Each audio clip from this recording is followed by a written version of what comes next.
आज स्टार्ट करते हैं आप लोग। और इसमें एक तो आप ऐसे समझ लो कि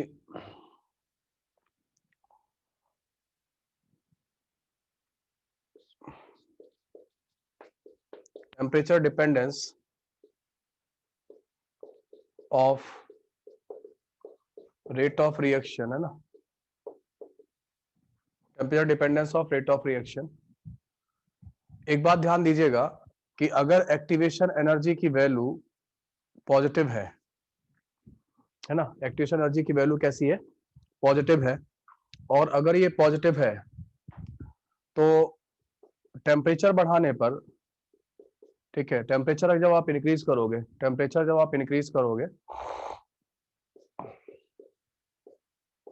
टेम्परेचर इंक्रीज करोगे तो रेट कांस्टेंट के का वैल्यू बढ़ेगा और रेट भी बढ़ेगा। रिएक्शन एंडोथर्मिक एक्सोथर्मिक उससे कोई लेना देना नहीं है, ठीक है, इस तरीके से। और अगर एक्टिवेशन एनर्जी की वैल्यू हुई 0, है ना, एक्टिवेशन एनर्जी की वैल्यू कैसी हो गई, 0 हो गई, ठीक है। अगर 0 होता है तो फिर reaction is temperature independent, reaction is temperature independent, ठीक है ना। इसका एग्जाम्पल कौन है, इसका एग्जाम्पल है रेडियो एक्टिविटी। रेडियो एक्टिविटी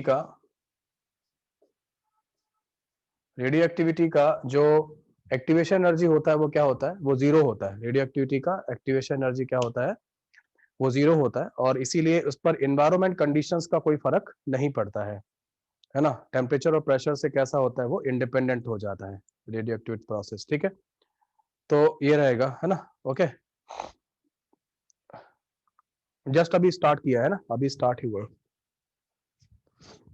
और अगर एक्टिवेशन एनर्जी नेगेटिव है, जो कि हो सकती है एक्टिवेशन एनर्जी नेगेटिव, है ना, नेगेटिव अगर हुआ तो फिर क्या होगा, तो फिर टेम्परेचर बढ़ाने पर के का वैल्यू कम होता है और जो रेट होता है वो क्या हो जाता है, रेट घट जाता है। तो ये 3 सिचुएशन है रेट की टेम्परेचर के हिसाब से, है ना, ठीक है।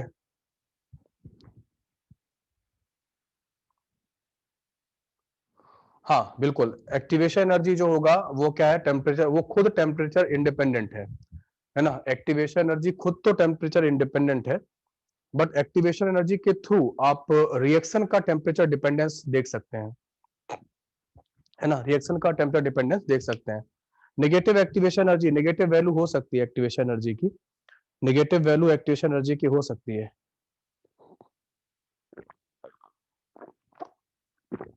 नेगेटिव हो सकती है, मैं बताऊंगा आपको, है ना। नेगेटिव एक्टिवेशन एनर्जी हो सकती है, आप टेंशन मत लो। ये वाला जो फॉर्मूला है, के ए की power minus E A by R T, ये फार्मूला है, ये वाला के का फार्मूला है। और आपको मैंने एक फार्मूला और बताया है, रेट बराबर के टाइम्स ऑफ कॉन्सेंट्रेशन की पावर ऑर्डर, ये भी बताया है। तो मैंने ये कहा था कि ये वाला पार्ट तो कैसा रहेगा, ये वाला पार्ट तो रहेगा कांस्टेंट, ये वाला पार्ट तो रहेगा कांस्टेंट, ये मैंने बताया हुआ है, ठीक है। अब मैं ये कह रहा हूं आपसे कि ये और ये आपस में रिलेटेड है। तो यहां पे अगर मैं ये कहता हूं कि टेम्परेचर बढ़ाने पे रेट बढ़ रहा है, इसका मतलब टेम्परेचर बढ़ाने पे के बढ़ रहा है, टेम्परेचर बढ़ाने पे के बढ़ रहा है। और आपको यहाँ ये दिख रहा होगा, ये कैसे e की power minus E A by R T लिख रहा है। तो टेम्परेचर बढ़ाने पर आपको इसके एक्सपोनेंशियल से मतलब नहीं है। ये ध्यान देना कि टेम्परेचर बढ़ाने पर, टेम्परेचर बढ़ाएंगे तो रेट, टेम्परेचर बढ़ाएंगे तो ये हो जाएगा, बिल्कुल सही है sir. Third point check once, temperature increase, हाँ टेम्परेचर इंक्रीज हो रहा है, बिल्कुल सही है। टेम्परेचर जब इंक्रीज होता है और नेगेटिव एक्टिवेशन एनर्जी होती है तो के घट जाता है, के घट जाएगा भाई। ये वाला जो रिजल्ट है, ये वाला जो रिजल्ट है, टेम्परेचर बढ़ाने पे क्या होगा, टेम्परेचर बढ़ाने पे के का वैल्यू बढ़ता है, के का वैल्यू बढ़ेगा। के का वैल्यू कब बढ़ेगा, जब एक्टिवेशन एनर्जी कैसी होगी, पॉजिटिव होगी, अदरवाइज नहीं बढ़ेगा, कम होगा ये, है ना, ठीक है, सही लिखा है, चिंता मत करो। तो इस तरीके से है। और यहाँ पर क्या होगा, यहाँ पर भी टेम्परेचर कम करोगे, टेम्परेचर कम करोगे तो के कम होता है, तो रेट क्या हो जाएगा, कम हो जाएगा। टेम्परेचर बढ़ाने से रेट बढ़ेगा, टेम्परेचर घटाने से रेट घटेगा। सुनना मेरी बात, टेम्परेचर बढ़ाने से रेट बढ़ेगा और टेम्परेचर घटाने से रेट बढ़ेगा, टेम्परेचर घटाने से रेट घटेगा। ये तभी वैलिड है जब आपके पास ईए की वैल्यू कैसी हो, है ना, है ना, ये एक्टिवेशन एनर्जी की वैल्यू कैसी हो, बोलो, एक्टिवेशन एनर्जी की वैल्यू कैसी हो, पॉजिटिव हो, तभी ऐसा होगा। नेगेटिव वाले में उल्टा हो जाता है और जीरो वाले में इंडिपेंडेंट हो जाता है। वाई रेट इज, ये मैं समझा दूंगा, रेट क्यों कम हो रहा है उसको मैं समझा देता हूँ, है ना, उसको मैं समझा दूंगा, है ना, उसको मैं समझा दूंगा आपको कैसे हो रहा है। ये बात समझ में आ रही है? चलिए आगे बढ़ते हैं। और टेम्परेचर को अगर हम डिक्रीज करेंगे तो के इंक्रीज हो जाएगा और रेट जो है ना वो इंक्रीज हो जाएगा। इसको नोट कर लीजिए, है ना, इसको नोट कर लो। और नेक्स्ट हेडिंग लिखो आप लोग, reactivity and sensitivity of reaction. Next heading लिखो आप लोग, और वो है reactivity and sensitivity of reaction.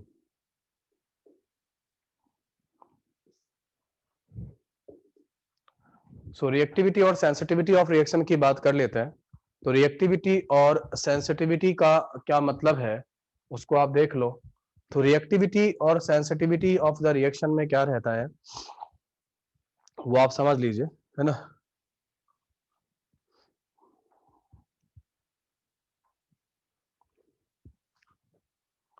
तो सबसे पहले हम लोग बात करते हैं रिएक्टिविटी की, है ना। रिएक्टिविटी का मतलब क्या है, how fast a reaction can take place, है ना, रिएक्टिविटी, ठीक है। और सेंसिटिव क्या होता है कि टेम्परेचर के चेंज करने से कितनी फास्ट रिस्पॉन्ड करेगा, वो होगा सेंसिटिविटी, है ना। सेंसिटिव समझते हैं ना, सेंसिटिव नेचर, है ना, कुछ थोड़ा बहुत कुछ कहने पे, है ना, क्या होता है, सेंसिटिव नेचर होता है ना। वैसे ही है कि थोड़ा सा टेम्परेचर बढ़ाया तो जो रिस्पॉन्डेंस है रिएक्शन का वो कैसा होगा, वो किस पे डिपेंड करेगा, वो सेंसिटिविटी है। और ये रिएक्टिविटी पे डिपेंड करता है। तो दो रिएक्शन है, जैसे मान लो ए से बी और एक रिएक्शन है सी से डी, दो रिएक्शन हो रही है ना। इसकी एक्टिवेशन एनर्जी है E1 और इसकी एक्टिवेशन एनर्जी है E2, ठीक है, दोनों पॉजिटिव ही है। और ये आप कहते हैं कि E1 बड़ा है E2 से, तो जिसका एक्टिवेशन एनर्जी कम होगा उसको उसको उसके पार्टिकल क्या होंगे, ज्यादा आसानी से एक्टिवेशन एनर्जी बैरियर को क्या कर जाएंगे, पार कर जाएंगे, जिसका एक्टिवेशन एनर्जी क्या होगा, कम होगा। तो यहाँ पे रिएक्टिविटी किसकी ज्यादा होगी, बोलो किसकी ज्यादा होगी, फर्स्ट रिएक्शन की या सेकेंड रिएक्शन की, किसकी रिएक्टिविटी ज्यादा होगी, हाँ, सेकेंड रिएक्शन की रिएक्टिविटी ज्यादा हो जाएगी, ठीक है। तो लिख लीजिए रिएक्टिविटी ऑफ सेकेंड रिएक्शन जो होगा वो ज्यादा होगा यहाँ पे, है ना, ठीक है, लिख लो।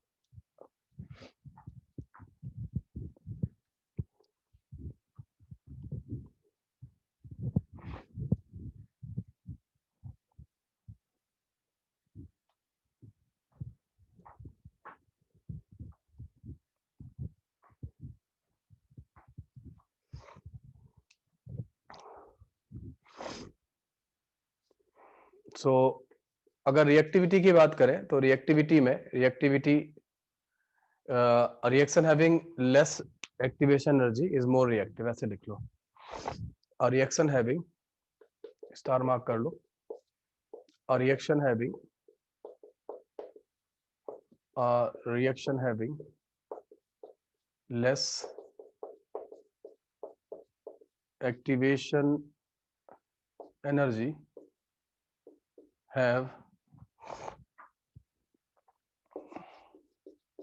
have more reactivity।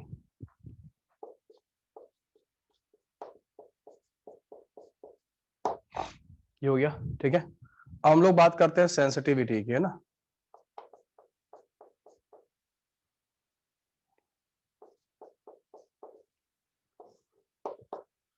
ठीक है, सेंसिटिविटी की बात कर लेते हैं। तो सेंसिटिविटी में क्या होगा, सेंसिटिविटी में के बराबर क्या लिखा था अपन ने, ए की power minus A by R T, ये हमारा के था, रेट कांस्टेंट था, है ना। इसको आप डिफरेंशिएट कर दो विद रिस्पेक्ट टू टेम्परेचर, है ना, differentiate with respect to temperature, temperature के रिस्पेक्ट में आप इसे डिफरेंशिएट कर दीजिए। मतलब क्या हुआ, मतलब हम लोग के का जो वेरिएशन है वो टेम्परेचर के साथ देखना चाहते हैं ना। के का जो वेरिएशन है वो टेम्परेचर के साथ देखना चाहते हैं, तो हम लोग ऐसा कर देंगे। तो क्या लिखेंगे यहाँ पे लिखेंगे dk by dt equal to a e की power minus EA by RT, है ना। और क्या होगा, माइनस ऑफ, माइनस तो एक पहले से ही लगा हुआ है, और यहाँ पे एक माइनस और आएगा EA बाई RT स्क्वायर से, ठीक है, ऐसे करके।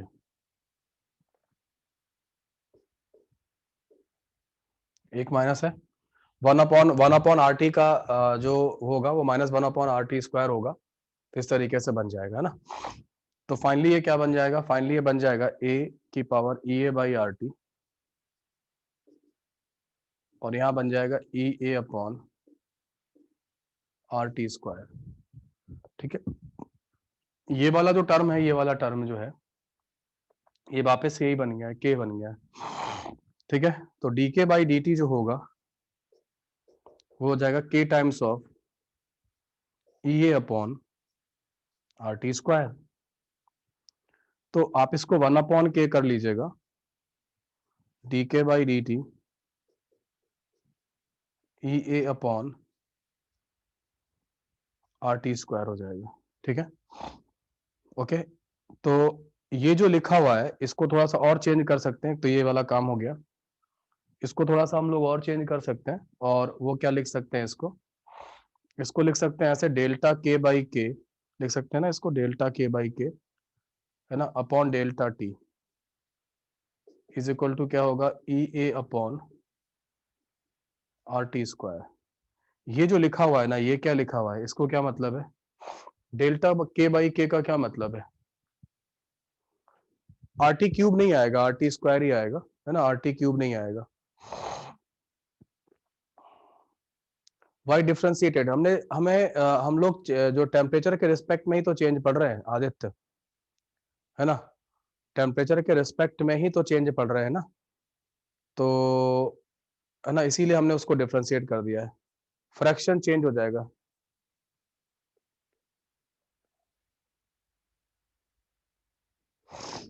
एक्टिवेशन एनर्जी में आपको केवल मैग्नीट्यूड देखना होगा, साइन नहीं देखना होगा, है ना, ठीक है।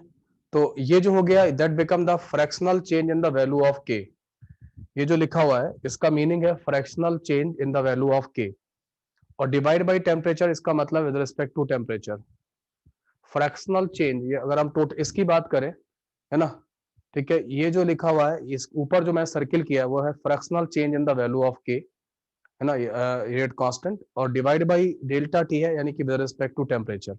इसीलिए मैंने टेम्परेचर के रिस्पेक्ट में डिफरेंशिएट किया है, बिकॉज हम जानना चाहते हैं कि 1 डिग्री सेल्सियस या 2 डिग्री सेल्सियस अगर हम टेम्परेचर बदलते हैं तो जो रिएक्शन है वो कितने परसेंट उसका रेट बढ़ता है ना, तो उसकी क्या सेंसिटिविटी है ना, किस तरीके से वो रिस्पॉन्ड करती है टेम्परेचर के चेंज के प्रति, टेम्परेचर के चेंज के प्रति कैसे रिस्पॉन्ड करेगा, उसको हम लोग जानना चाहते हैं। तो ये जो लिखा हुआ है इसका मैं अब मीनिंग लिख देता हूँ। ये जो लिखा हुआ है, ये लिखा हुआ है फ्रैक्शनल चेंज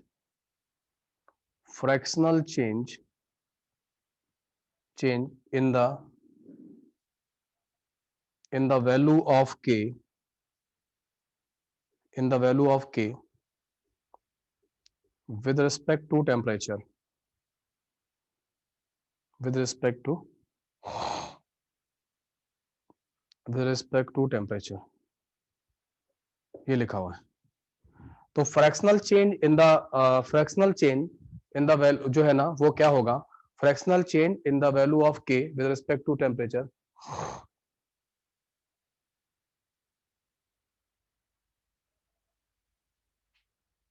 हाँ बिल्कुल, मैंने कल जो बोला था कि टेम्परेचर बढ़ाने पर रेट बढ़ेगा, वो मैंने पॉजिटिव एक्टिवेशन एनर्जी के थ्रू ही बोला था, बिल्कुल सही है।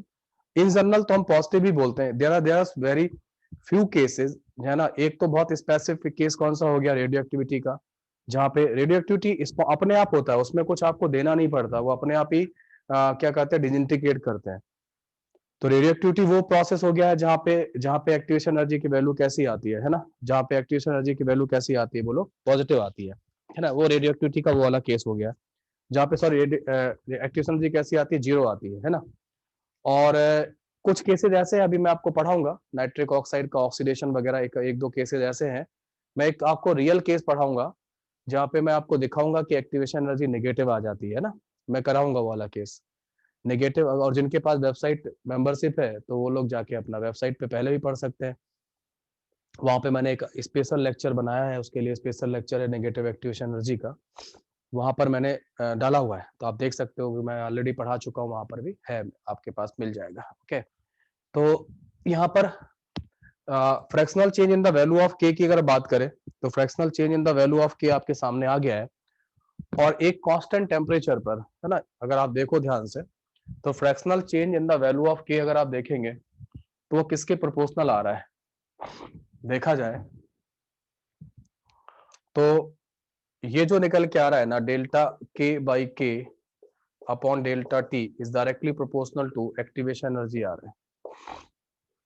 आ रहा है नहीं आ रहा है, बोलो आ रहा है। मतलब जितना बड़ा एक्टिवेशन एनर्जी होगा उसके fractional change in the value of के उतना ही ज्यादा होगा। ज्यादा एक्टिवेशन एनर्जी रखने वाली रिएक्शंस, ज्यादा एक्टिवेशन एनर्जी रखने वाली रिएक्शंस ज्यादा सेंसिटिव होती हैं। आई रिपीट, ज्यादा एक्टिवेशन एनर्जी रखने वाली रिएक्शंस ज्यादा सेंसिटिव होती हैं, है ना। तो सेंसिटिवनेस समझते हैं ना, जैसे किसी को डांट दिया तो वो रोने लगा, बहुत कुछ लोगों को कितना भी डांटो, है ना, उन्हें कोई फर्क नहीं पड़ता, तो जो रोने लगा वो ज्यादा सेंसिटिव होता है ना। उसको तो डांट दो सुसाइड भी कर लेते हैं, है ना, ऐसा है ना। तो सेंसिटिवनेस वाली बात है, धक्का कितनी देर लगता है वो वाली बात है, ठीक है, इस तरीके से। तो वैसे ही है कि जैसे मान लो एक रिएक्शन है जिसका एक्टिवेशन एनर्जी कम है और एक रिएक्शन जिसका एक्टिवेशन ज्यादा है, तो दोनों में आपने 1 डिग्री सेल्सियस क्या किया, 1 डिग्री सेल्सियस आपने टेम्परेचर चेंज किया, बढ़ाया। तो हो सकता है एक रिएक्शन में 10% ये चेंज हो, रेट का वैल्यू बढ़ जाए, एक में 20% बढ़ जाए, तो जिसमें 20% बढ़ जाएगा वो ज्यादा सेंसिटिव है, बिकॉज टेम्परेचर तो आपने दोनों में इक्वल बढ़ाया था। तो जिसमें ज्यादा परसेंटेज में चेंज आ जाएगा वो ज्यादा सेंसिटिव मानी जाएगी। Okay, now it is okay, है ना, ठीक है।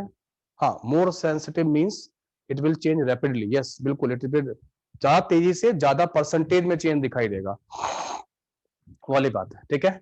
तो आप लिख सकते हैं कि a reaction is having more activation energy is more sensitive। देखिए, a reaction is having more activation energy, लिखिए a reaction is having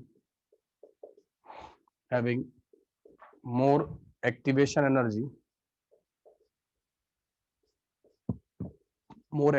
energy is more sensitive।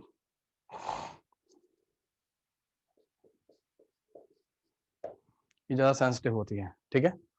साथ में एक चीज ये भी देखा जाता है कि यहाँ पे इस रिजल्ट में आपने देखा था, अभी ये लिखा हुआ है, अभी लिख देता हूँ वापस से, डेल्टा के बाई के ये था और ये था, तो ये ई बाई आर टी स्क्वायर, तो टेम्परेचर यहाँ डिनोमीटर में है, तो लोअर टेम्परेचर रीजन में ये वैल्यूज कैसी आएंगी, ज्यादा बड़ी आती है। मतलब एक तरह से 25 का 26 करो और 35 का 36 करो, तो ज्यादा सेंसिटिवनेस कहां पे मिलेगी, जब 25 का 26 करोगे या 35 का 36 करोगे। सो लोअर टेम्परेचर, क्योंकि ये डिनोमीटर में है, तो लोअर टेम्परेचर रीजन पे आपको ज्यादा सेंसिटिवनेस मिलती है, ठीक है। तो आप यहां से भी ये भी समझ सकते हैं कि भाई डेल्टा के बाई के जो था, delta K by K upon delta T जो है ना, वो 1 अपॉन टी स्क्वायर के प्रोपोर्शनल है।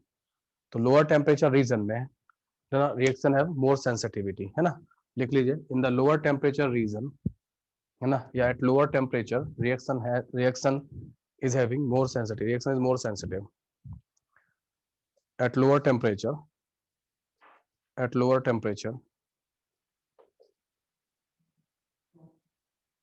reaction is more sensitive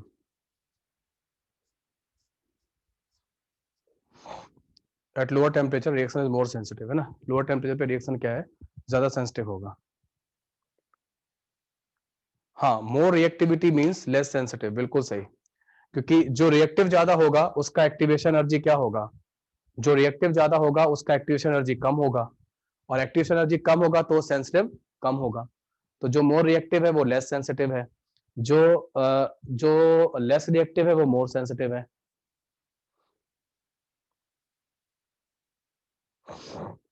हाँ, ये जो कुछ भी चल रहा है इन जनरल, जो कुछ भी चल रहा है इन जनरल, जो कुछ भी चल रहा है वो पॉजिटिव के लिए ही चल रहा है बच्चों, है ना। ये जो भी रूल्स है या जो भी हमारा जो भी टॉपिक चल रहा है इन जनरल, तो वो पॉजिटिव एक्टिवेशन एनर्जी के लिए ही चल रहा है ना। जहाँ जीरो में तो हम डिफाइन नहीं कर सकते, जीरो में तो हम कुछ कर ही नहीं पाएंगे, के इक्वल टू क्या आ जाएगा, ए के बराबर। नेगेटिव का एक स्पेशल केस है, वो मैं आपको अलग से पढ़ा दूंगा, ठीक है।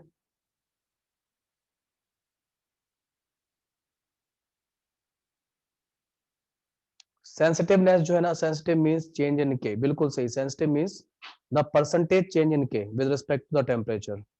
आदित्य, परसेंटेज चेंज के ना सेंसिटिव को अनस्टेबल या फिर स्टेबिलिटी से देख सकते हैं क्या?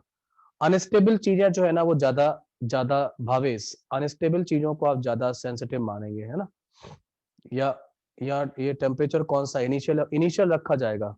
आपने जिस टेम्परेचर पे एक्सपेरिमेंट कर रहे हैं लेनोवो 7, है ना, जिस टेम्परेचर पर आप क्या कर रहे हैं, रिएक्शन को देख रहे हैं वही होगा। तो आपको इनिशियल टेम्परेचर 25 से 26 किया, तो 25 वाला टेम्परेचर 298 केल्विन यहाँ पे रखना है।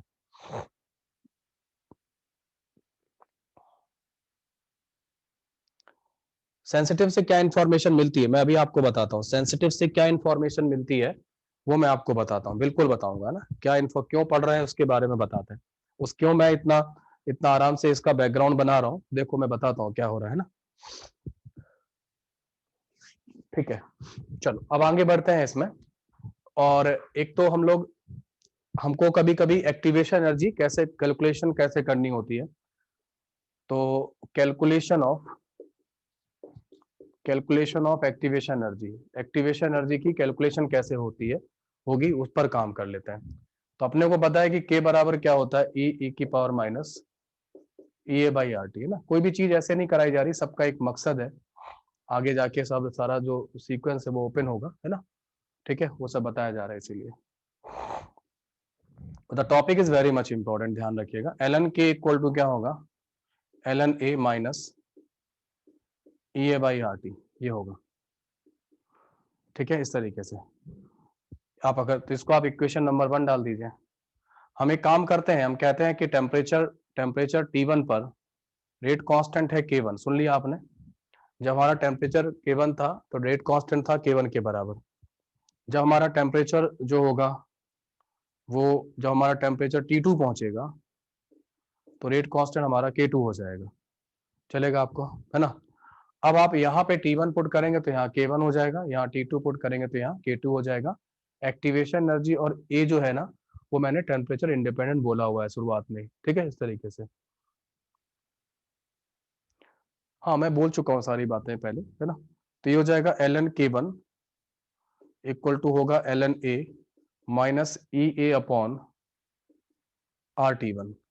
फिर क्या होगा L N K two L N A minus E A upon R T two. Equation number 2, equation number 3। ठीक है, आप सेकंड थर्ड में से सेकंड को माइनस कर लीजिए, थर्ड माइनस सेकंड कर लीजिए, तो ये क्या हो जाएगा, L N K two by के वन हो जाएगा। ये कैंसिल हो जाएगा और ये आ जाएगा, ये प्लस का होगा, ये वाला प्लस का, ये माइनस का ही रहेगा। तो प्लस वाला साइन में ए ई ए अपॉन आर जो है ना वो बाहर निकाल लीजिए, और 1/T1 माइनस 1/T2 आ जाएगा ऐसे। ठीक है, तो ये आपको यहाँ ये वाला वो फॉर्मूला है जिससे कि आप क्या कर सकते हो, है ना। यहाँ पे ई ए जो है ना फॉरवर्ड का ही चलेगा, है ना, अभी फॉरवर्ड का चल रहा है, रिएक्शन का चल रहा है ना, रिएक्शन का चल रहा है। ठीक है,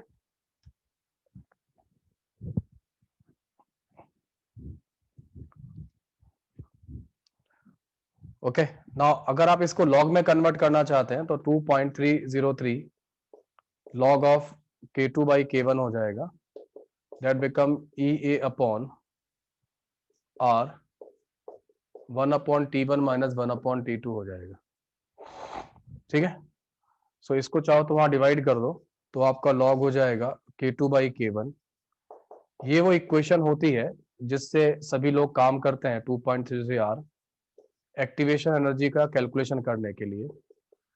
कैसे बताते हैं, वो कैसे कैलकुलेट कराते हैं, वो आपको एक टेम्परेचर पर T1 बताएंगे, बोले 25 पर रेट या रेट कांस्टेंट की वैल्यू ये है ना। और वो बोलेंगे, ऐसे समझ लो जैसे उन्होंने कहा कि 25 डिग्री सेल्सियस से 35 डिग्री सेल्सियस पे टेम्परेचर ले गए, 10 डिग्री सेल्सियस टेम्परेचर बढ़ाया, तो रेट जो हो गया वो डबल हो गया, रेट डबल हो गया।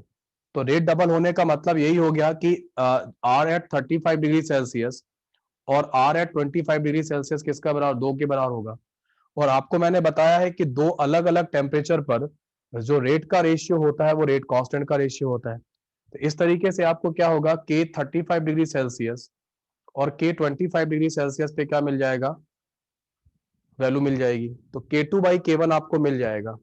तो K2/K1 जो है ना, K2/K1 कितना पुट कर दोगे यहाँ पे बताओ, K2/K1 कितना पुट कर दोगे, इस जगह पे 2 पुट कर देना। T1 T2 पता है ना आप लोगों को, 298 हो जाएगा, है ना, 298 और 308। T1 T2 पता है ना, वांट ऑफ इक्वेशन, हाँ बिल्कुल वही है, वैसे ही आती है ना, उसी जैसे ही है ये। तो ये ऐसे यहाँ पे एक्टिवेशन एनर्जी ये आ जाएगा। ये पता है, T1 पता है, T2 पता है, K2 K1 पता है, R पता है, एक्टिवेशन एनर्जी आ जाएगी। बस इसमें एक ही बात का ध्यान रखना है कि एक्टिवेशन एनर्जी और R की जो यूनिट है वो कैसा होगा, वो आपको सेम रखना है। बस आपको यही ध्यान रखना है यहाँ पर कि unit of activation energy, unit of EA and R remain same, ये ध्यान रखिएगा, है ना। क्योंकि जो लॉग वाली क्वांटिटी यूनिटलेस है ना। तो यहाँ पर भी आपका LHS जो है ना, ये LHS जो है ना यूनिटलेस है, तो RHS भी आपका यूनिटलेस होना चाहिए। इसलिए आप थोड़ा सा यूनिट का ध्यान रखिएगा। अगर एक्टिवेशन एनर्जी किलो जूल में है तो फिर आप R का वैल्यू किलो जूल में करिएगा, कैलोरी में है तो कैलोरी में करिएगा, जूल में है तो जूल में रखिएगा, और उससे आपका आंसर आ जाएगा। लेकिन मेरी ये बात मत भूलिएगा कि दो अलग अलग टेम्परेचर पर जो रेट का रेशियो होता है वो रेट कांस्टेंट के रेशियो के बराबर होता है। क्योंकि आपको कोई रेट कांस्टेंट का रेशियो नहीं बताता है न्यूमेरिकल्स में। हमेशा लोग यही बताते हैं कि जब उन्होंने 10 डिग्री 20 डिग्री 20 कुछ भी जो टेम्परेचर बदला है उससे रेट कितने गुना हो गया है, कितने टाइम्स हो गया है, इसकी इंफॉर्मेशन ज्यादा आती है ना, इसकी इंफॉर्मेशन ज्यादा आती है। सो दिस लैंग्वेज जो है ना बहुत जरूरी है, याद रखना कि दो अलग अलग टेम्परेचर पर रेट का रेशियो रेट कांस्टेंट के रेशियो के बराबर। आपको हमेशा रेट का रेशियो ही बताया जाएगा, लेकिन आपके काम जो आएगा वो रेट कांस्टेंट का रेशियो काम आएगा। ये मेरी गारंटी है। आप कितने भी न्यूमेरिकल आप सॉल्व कर लेना, सभी में आपको यही मिलेगा। ओके, तो समझ में आ गया सब लोगों को, इस तरीके से रहता है, बात समझ में आ रही है ना। अब हम लोग डिस्कस करेंगे इसी से आगे, नेक्स्ट हेडिंग आप लोग करोगे, और वो है रिवर्सिबल रिएक्शंस, ठीक है।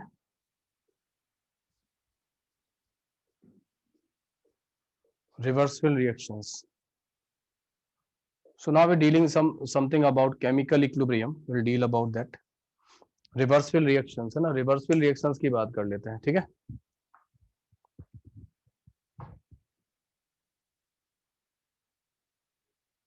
हाँ, अगर किसी किसी एक पर्टिकुलर टेम्परेचर पे फाइंड आउट करना है तो आप इससे कर लेना, तो फिर आपको वो ए बताएगा, ये सब बताएगा, तभी आपको आ पाएगा। ये बाकी चीजें बता देगा, एक्टिवेशन एनर्जी निकाल देना या इससे निकाल देना, है ना। इस वाले फॉर्मूले से यूज कर सकते हैं। अगर आपको किसी एक पर्टिकुलर टेम्परेचर पे कुछ डेटा दिया गया तो इससे आएगा, दो अलग अलग टेम्परेचर पे दिया है तो आप ऐसे आएगा, ठीक है।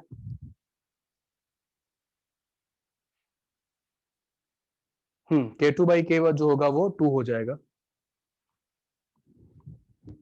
ओके, अभी यहीं पे प्रेजेंट रहो, बाकी कल क्या करना है, हॉलीडे में क्या करना है वो अलग बात है। अभी यहाँ पे प्रेजेंट रहो ना, यहाँ जो चल रहा है ना उस पर फोकस करो, उसके अलावा कुछ भी मत पूछो, है ना। नहीं तो फिर सेंसिटिविटी तुम्हें दिखाई देगी फिर, है ना, तुमको क्लास में फिर सेंसिटिविटी दिखाई देगी, क्या फायदा होगा, है ना। ओके, नाउ नेक्स्ट हम लोग बात कर रहे थे रिवर्सिबल रिएक्शंस की। तो रिवर्सिबल रिएक्शंस के लिए क्या होगा, रिवर्सिबल रिएक्शंस के लिए आपको, चलो यहाँ लिखते हैं, जगह नहीं बचा, यहाँ पे इधर लिखेंगे। रिवर्सिबल रिएक्शंस में इस तरीके का सिचुएशन है ये यहाँ पे एक्टिवेशन एनर्जी जो है ना EAF है, यहाँ एक्टिवेशन एनर्जी EAB है ना। बैकवर्ड आने के लिए ये वाली है, फॉरवर्ड जाने के लिए EAF है, दिख रहा है आप लोगों को, है ना। यहाँ पे आप चाहो तो AF मान लो और यहाँ पे EAB मान लो। फ्रीक्वेंसी फैक्टर है ना, फ्रीक्वेंसी फैक्टर दिखाई दे रहा है, ठीक है। फ्रीक्वेंसी फैक्टर दिख रहा है आप लोगों को, हाँ दिख रहा है नहीं दिख रहा, विजुअल है या नहीं, विजुअल तो है, कोई दिक्कत नहीं है ना, ठीक है। इसका फॉरवर्ड का जो यहाँ पे दो सिंबल हम और यूज करेंगे, KF और KB। KF जो है ना वो है rate constant for forward reaction. इतना तो यार कट तो नहीं रहा है, फॉर फॉरवर्ड रिएक्शन। और जो KB है वो क्या है, वो है rate constant for backward reaction. ये रहेगा, रेट कांस्टेंट है ये, है ना, rate constant for the forward reaction, rate constant for the AF और AB क्या है, ये AF और AB जो है ना वो क्या होगा, है ना, ये फ्रीक्वेंसी फैक्टर है ना, कोलिजन फैक्टर होता है। ओके, पिछले क्लास में मैंने बताया था, जिन्होंने पिछला क्लास मिस किया उनको नहीं आएगा, प्रॉब्लम है उनके लिए, थोड़ा दिक्कत करेगा उनको, है ना। Now use this formula again, K बराबर AE की पावर EA/RT, इसको फिर से यूज कीजिए और इसका ln वाला जो पार्ट है वो यूज करिए, है ना, इसके ln वाले पार्ट को यूज करो, है ना। मैं हटा रहा हूँ जानबूझ के, इसको यहाँ से लिख के बता दिया। इसका ln लेना तो क्या आएगा, ln K बराबर आएगा ln A माइनस EA/RT। जब आप फॉरवर्ड के लिए लिखोगे तो यहाँ पे KF हो रहा होगा, यहाँ पे AF हो रहा होगा, यहाँ पे EAF हो रहा होगा, इक्वेशन नंबर 1। यहाँ पे KB होगा, यहाँ पे ln AB होगा माइनस EAB/RT होगा, ठीक है, ये इक्वेशन नंबर 2, ठीक है।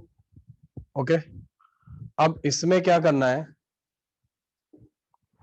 अब इसमें आपको 1 में से सेकंड माइनस कर लेना है, तो आपको क्या आ जाएगा, ln KF upon KB, ln AF upon AB, minus sign common कर लीजिएगा, माइनस साइन कॉमन करेंगे तो ऊपर में आ जाएगा EAF minus EAB divide by RT,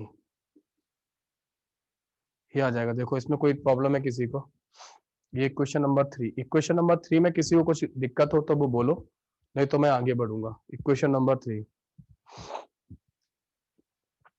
sir आपने संडे को एक्स्ट्रा क्लास लिए थे क्या?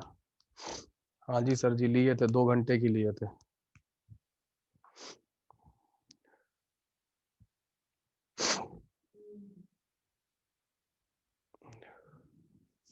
प्लस नहीं होगा, प्लस नहीं होगा अदिति,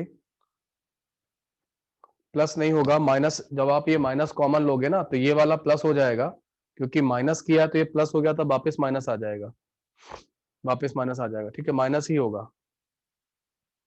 ठीक है। आगे बात समझ में। अब ये रिजल्ट कहीं देखा था EAF माइनस EAB पिछले क्लास में,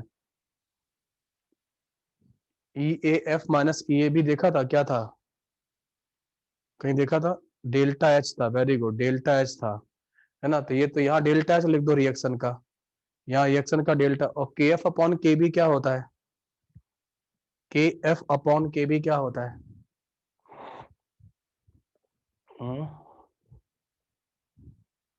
KF अपॉन KB क्या होता है, इक्विलिब्रियम कांस्टेंट, बिल्कुल सही।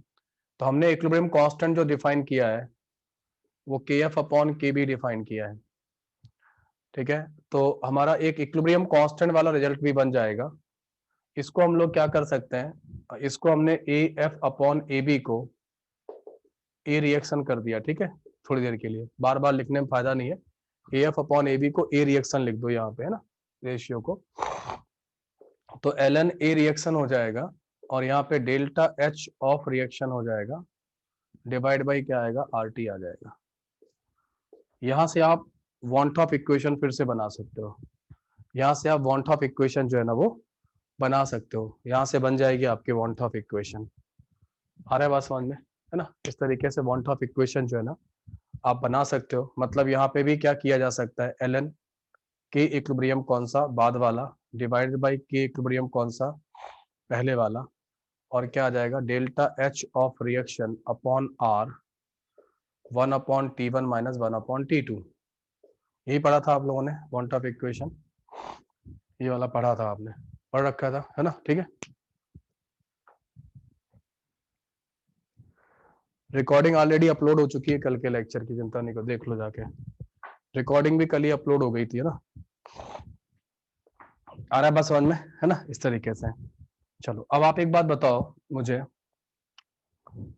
कि यहाँ पे जो डेल्टा एच की वैल्यू है, अगर एक्सोथर्मिक रिएक्शन होगा, एक्सोथर्मिक रिएक्शन होता है तो डेल्टा एच ऑफ रिएक्शन अपना क्या था, ई ए माइनस ई एफ, ये था। तो एक्सोथर्मिक रिएक्शन में हमें डेल्टा एच कैसा रखना है ना, that is delta H of reaction कैसा रखना था, नेगेटिव रखना था। तो इसका मतलब है कि ई एफ जो होगा वो इससे कम होगा, होगा नहीं होगा, ओके। तो एक्सोथर्मिक रिएक्शन में टेम्परेचर बढ़ाने पे रेट इक्विलिब्रियम कांस्टेंट पे क्या होगा,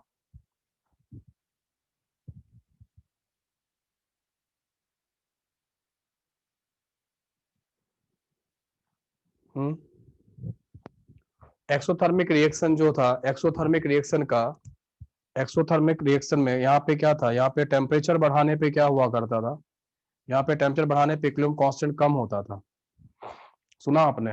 और इक्विलिब्रियम कांस्टेंट किसके बराबर है, इक्विलिब्रियम कांस्टेंट किसके बराबर है, बोलो। इक्विलिब्रियम कांस्टेंट जो है ना, इक्विलिब्रियम कांस्टेंट जो है ना वो किसके बराबर है, वो किसके बराबर है, वो है के एफ अपॉन के बी। और के एफ कैसे लिखा जाएगा, के एफ लिखा जाएगा A1 या ए एफ ए की power E A F by R T, और ये लिखा जाएगा ए बी, है ना, और ये लिखा जाएगा A B by R T. अब आप कह रहे हो कि एक्टिवेशन एनर्जी कौन सी कम है, कौन सी ज्यादा है, कौन सी ज्यादा है, कौन सी ज्यादा है एक्टिवेशन एनर्जी यहाँ पे, कौन सी ज्यादा है, एक्सोथर्मिक के केस में बैकवर्ड वाली ज्यादा है। अब आप टेम्परेचर बढ़ाओ, तो टेम्परेचर बढ़ाओगे तो यहाँ पे कौन सी रिएक्शन ज्यादा सेंसिटिव है, बैकवर्ड या फॉरवर्ड वाली, बैकवर्ड वाली ज्यादा सेंसिटिव है। तो fractional change in the value of के ज्यादा किस में होगा, fractional change in the value of के किस में ज्यादा होगा, के बी में या के एफ में,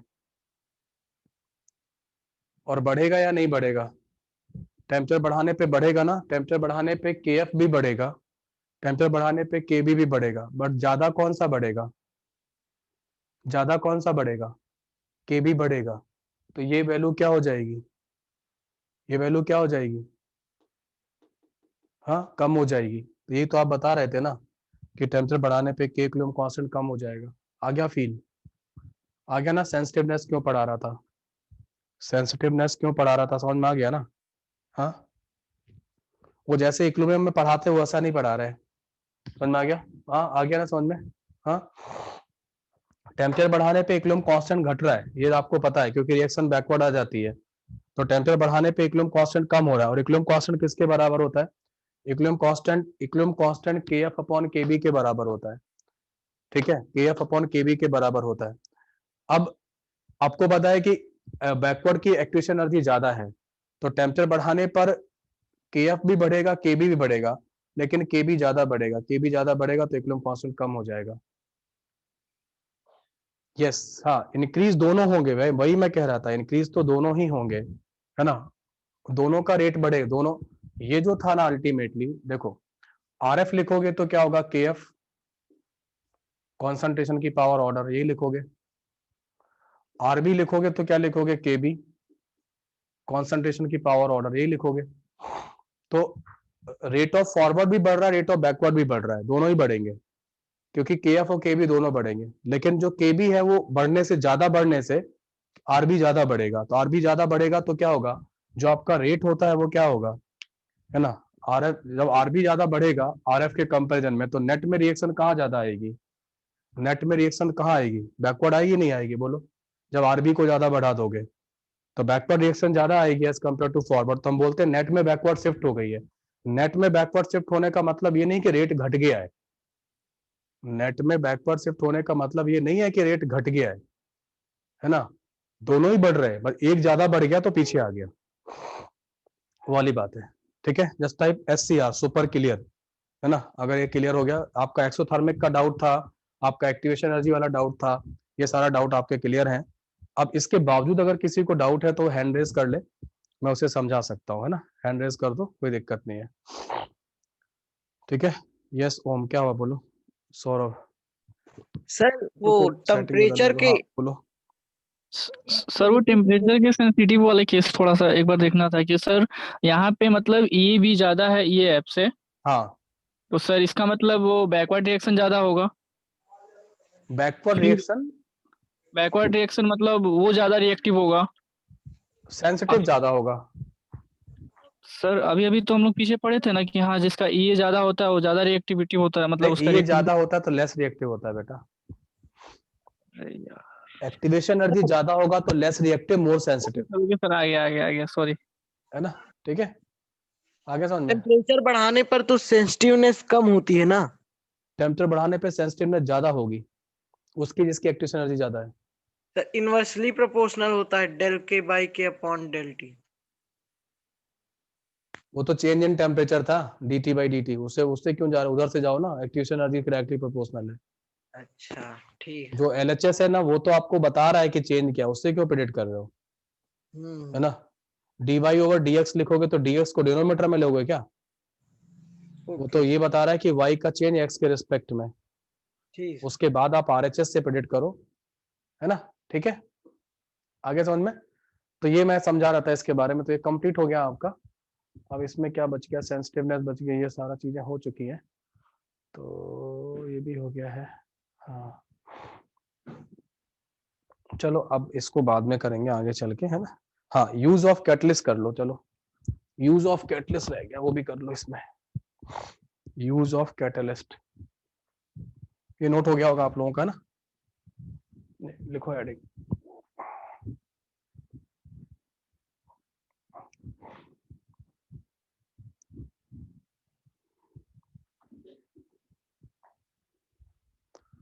अच्छा, ग्रोथ वाला भी बताना था, बता देते हैं, इसके बाद बता देंगे, है ना। लिखो next heading, use of catalyst.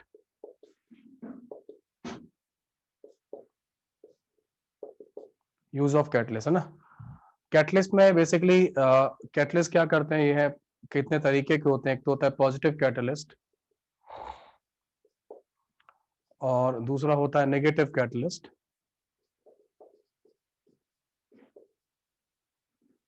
एक और होता है सेल्फ कैटलिस्ट, है ना।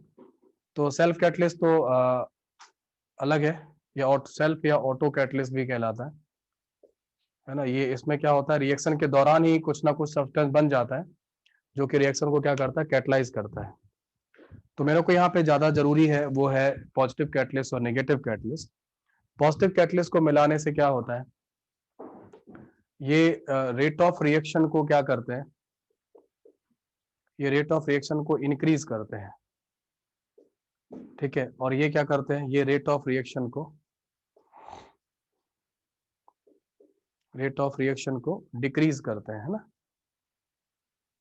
तो आपने देखा होगा, है ना, उस तरीके से कई सारे जब आपको एल्कीन के रिडक्शन वगैरह ऑक्सीजन वगैरह पढ़ाए जाते हैं, स्पेशली रिडक्शन वगैरह जो पढ़ाए जाते हैं, तो उसमें जो है ना कौन सा PdSO4 वाला कोई कंपाउंड पढ़ाते नहीं पढ़ाते हैं, है ना, हाइड्रोजनेशन वाला, कंट्रोल हाइड्रोजनेशन कराते हैं। तो नेगेटिव, है ना, उसको क्यूनॉल से क्या करते हैं, नेगेटिव कैटलिस्ट जो है ना बनाया जाता है ना, किया होगा कहीं ना कहीं। तो वो सब जो है ना यहाँ पे, है ना। हाँ, रोजनमुंड कैटलिस्ट, लिंडार कैटलिस्ट, बिल्कुल सही। तो ये जो कैटलिस्ट है वो नेगेटिव कैटलिस्ट की तरह, मतलब उनको पावर क्या करते हैं, कम कर देते हैं। तो BSO4 का प्रेसिपिटेट ऊपर लगा देते हैं तो एक्टिव साइट्स जो है वो कम हो जाती है। तो कैटलिस्ट बेसिकली हम लोग यहाँ पे पॉजिटिव कैटलिस्ट को डिस्कस कर लेंगे, नेगेटिव कैटलिस्ट अपने आप ही समझ में आ जाएगा। तो पॉजिटिव कैटलिस्ट पे पहले काम करते हैं। इन जनरल तो हम लोग ये मान के चलेंगे कि हमको रेट ऑफ रिएक्शन बढ़ाना ही है, ज्यादा काम तो यही वाला होता है। तो पॉजिटिव कैटलिस्ट में क्या होगा, ये क्या करते हैं, this catalyst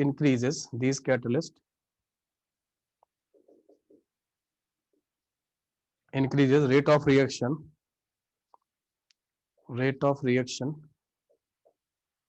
this catalyst increases rate of reaction by decreasing activation energy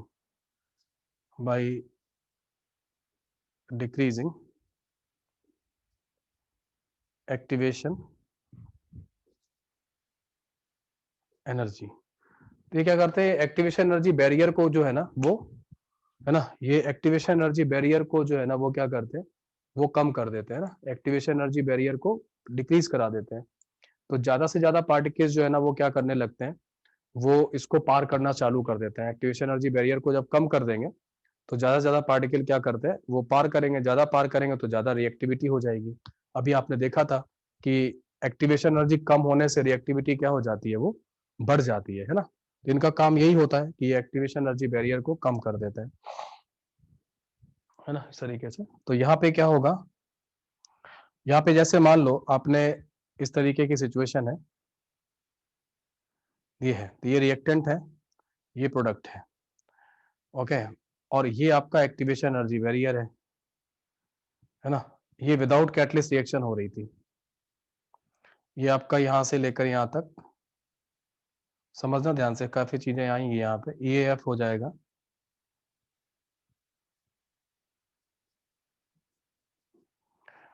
और यहाँ से ये है ना EAB हो जाएगा इस तरीके से, और ये जो डिफरेंस है ये डेल्टा H हो जाएगा।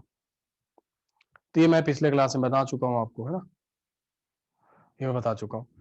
अब अगर आप कैटलिस्ट मिला दोगे तो कैटलिस्ट एक नया पाथ क्रिएट करता है। आई रिपीट, कैटलिस्ट एक नया पाथ क्रिएट करता है, और वो एक ऐसा पाथ होता है जहां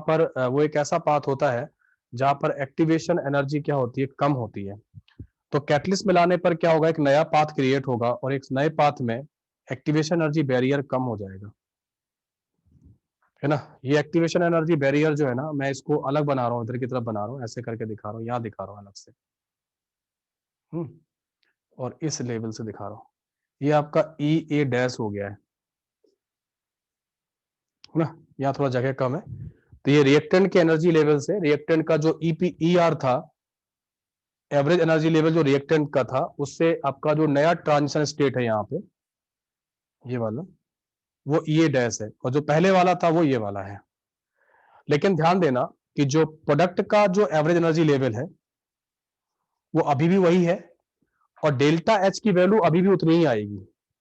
डेल्टा H की वैल्यू, ये जो कम हुआ है, ये जो कम हुआ है यहाँ से यहाँ तक जो कम हुआ है, दिख रहा है आपको ये वाला वैल्यू, ये कम हुआ है, ये मान लेता हूं Y किलो जूल पर मोल है। तो Y किलो जूल पर मोल क्या हुआ है ना, Y किलो जूल पर मोल जो है ना, वो फॉरवर्ड का भी कम हुआ है, वो बैकवर्ड का भी कम हुआ है, इसलिए इनका जो डिफरेंस है वो वही आएगा। तो आपको केमिकल इक्विलिब्रियम में बताया जाता है कि जो कैटलिस्ट मिलाने से जो rate of attainment of equilibrium है वो तो घटता बढ़ता हो सकता है, लेकिन डेल्टा H और इक्विलिब्रियम कांस्टेंट वो का वही बना रहेगा। तो जो नया आपका, सुनना मेरी बात, जो आपका नया EAF डैश होगा, नया वाला, वो होगा EAF माइनस वाई होगा, सहमत हो इस बात से, है ना। और जो आपका EAB डैश होगा, वो जो होगा EAB माइनस वाई, इस तरीके से, है ना, इस तरीके से। शिफ्ट कहीं नहीं होगा, है ना, इक्वेशन कहीं शिफ्ट नहीं हो रहा है, एक जिस जगह पे बस rate of forward reaction, rate of backward reaction जो है ना वो अफेक्ट होगी, है ना, क्योंकि एक्टिवेशन एनर्जी अफेक्ट हुई है, एक्टिवेशन एनर्जी कम हो गई है, तो रेट क्या हो जाएगा बताओ। एक्टिवेशन एनर्जी जो है ना वो कम हुई है, तो रेट क्या हो जाएगा बोलो, हाँ, बढ़ जाएगा ना। और दोनों के लिए इक्वली बढ़ेगा, क्यों, दोनों का इक्वल कम हुआ है। देखो पहले कितनी थी EAF, उसमें से Y किलो जूल कम हो गया, पहले EAB था, उसमें दोनों कम हो गया।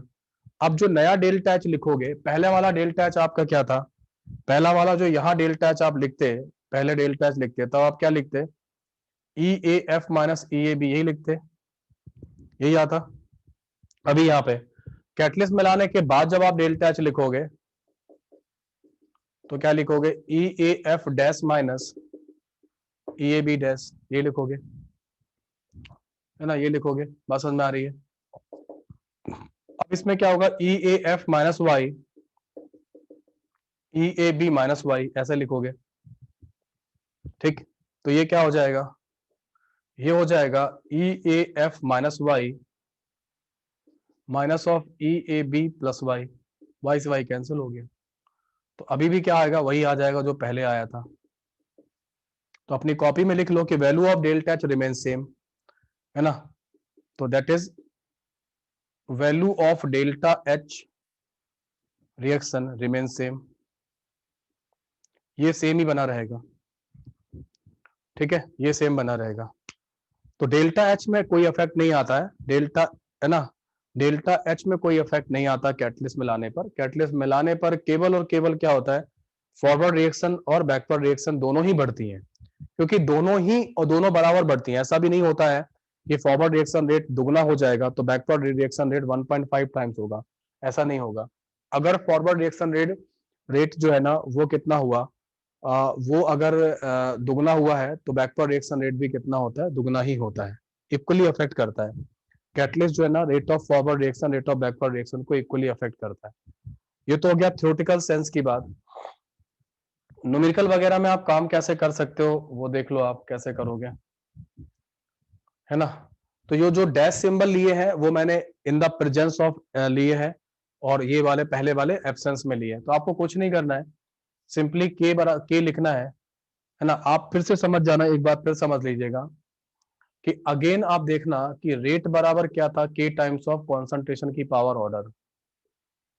ये जो पॉजिटिव कैटलिस्ट मिलाया है इसने रेट को क्या किया है, ये जो पॉजिटिव कैटलिस्ट मिलाया है इसने रेट को क्या किया, बढ़ाया या घटाया, बढ़ा दिया। कैसे बढ़ा दिया, एक्टिवेशन एनर्जी को कम करके। तो फिर के पे क्या फर्क पड़ा हुआ होगा, के पे क्या फर्क पड़ेगा, के पे क्या फर्क पड़ेगा, हाँ, बढ़ जाएगा। तो इसका मतलब ये हुआ, इसका मतलब ये हुआ, क्योंकि ये तो कांस्टेंट रहेगा, इसका रिलेशनशिप फिर इसके साथ आ गया। इसका मतलब ये हुआ कि अगर एक्टिवेशन एनर्जी कम होगी तो के का वैल्यू क्या होगा, एक्टिवेशन एनर्जी कम होगी तो के का वैल्यू क्या होगा, हाँ, के का वैल्यू क्या हो जाएगा, बढ़ जाएगा। और एक्टिवेशन के का वैल्यू बढ़ जाएगा तो रेट बढ़ जाएगा, और एक्टिवेशन एनर्जी की वैल्यू अगर किसी ने बढ़ा दी तो के कम हो जाएगा, रेट घट जाएगा। तो ऐसे भी क्वेश्चन आते हैं, मतलब इस तरीके के क्वेश्चन भी आते हैं, ध्यान रखिएगा। और ये आपको इस मैथमेटिकल इक्वेशन से समझ में नहीं आएगा, ये जो मैथमेटिकल इक्वेशन है ना इससे समझाऊंगा तो नहीं आएगा समझ में, लेकिन ऐसे समझाऊंगा कम ज्यादा करके तो अपने आप ही आपको दिखाई देगा कि एक्टिवेशन एनर्जी से के की डिपेंडेंसी, टेम्परेचर से के की डिपेंडेंसी, वो अपने आप ही क्लियर होना चालू हो जाएगा। तो बार बार इस इक्वेशन का लेना बहुत जरूरी है ना। मैंने आपसे पहले बोला है ना, कई बार मैं बोर्ड पे इस इक्वेशन को लिखता हूँ और आपको पता है कि आपको मैं कोई भी डाउट नहीं आने देता इसके, है ना, जब मैं इस पे काम कर रहा होता हूँ, है ना, इस इक्वेशन सब कुछ सॉल्व हो जाता है। और नो डाउट यहाँ पे हम लोग जो भी कुछ सॉल्व कर रहे हैं यहाँ पे सब कुछ पॉजिटिव के लिए सॉल्व कर रहे हैं, ठीक है, इस तरीके से डन, है ना। तो एक्टिवेशन एनर्जी पे के कैसे डिपेंड करेगा वो भी समझ में आ गया, टेम्परेचर पे कैसे डिपेंड करेगा वो भी समझ में आ गया। तो ये हो जाएगा इस तरीके से, है ना। न्यूमेरिकल सॉल्व करने का तरीका कुछ भी कोई दिक्कत ही नहीं है, 2 बार के लिख के रेशियो ले लेना, 2 बार के लिखना। In absence of catalyst, in absence of catalyst क्या होगा, के लिख देना, के बराबर ए की power E A by R T, equation number 1, है ना। या तो आप एलन में कर लेना, उसमें जैसा चाहो, है ना। दूसरा क्या करना, in presence of catalyst, in presence of catalyst, catalyst की प्रेजेंस में क्या करना, के बराबर ए के डैश हो जाएगा, ई ए डैश हो जाएगा बाई आर टी। न्यूमेरिकल्स के लिए आपको क्या करना है, न्यूमेरिकल के लिए आपको फर्स्ट अपॉन सेकंड करना है, सॉल्व हो जाया करेगा। न्यूमेरिकल में फर्स्ट अपॉन सेकंड करना, अपने आप ही क्वेश्चन सॉल्व हो जाया करेंगे। बस 2 बार इक्वेशन लिखना है, ज्यादातर क्वेश्चन थ्योरेटिकल आते हैं न्यूमेरिकल आए तो एक बार आपको के लिखना है, एक बार आपको के डैश लिखना है, उन दोनों का रेशियो ले लेना, अपने आप ही क्वेश्चन सॉल्व होके आ जाएगा, है ना। ये तीसरे स्टेप में क्वेश्चन न्यूमेरिकल जो है ना वो अपने आप सॉल्व हो जाएगा, कुछ ज्यादा कुछ करना ही नहीं है। Okay, so this is the end of Arrhenius theory. अब जो नेगेटिव एक्टिवेशन एनर्जी वाला जो कॉन्सेप्ट है वो बचा हुआ है, ठीक है, उसको पढ़ाते हैं आपको, है ना। कैटलिस्ट में एक चीज और भी समझ लो यहाँ पे, कैटलिस्ट के केस में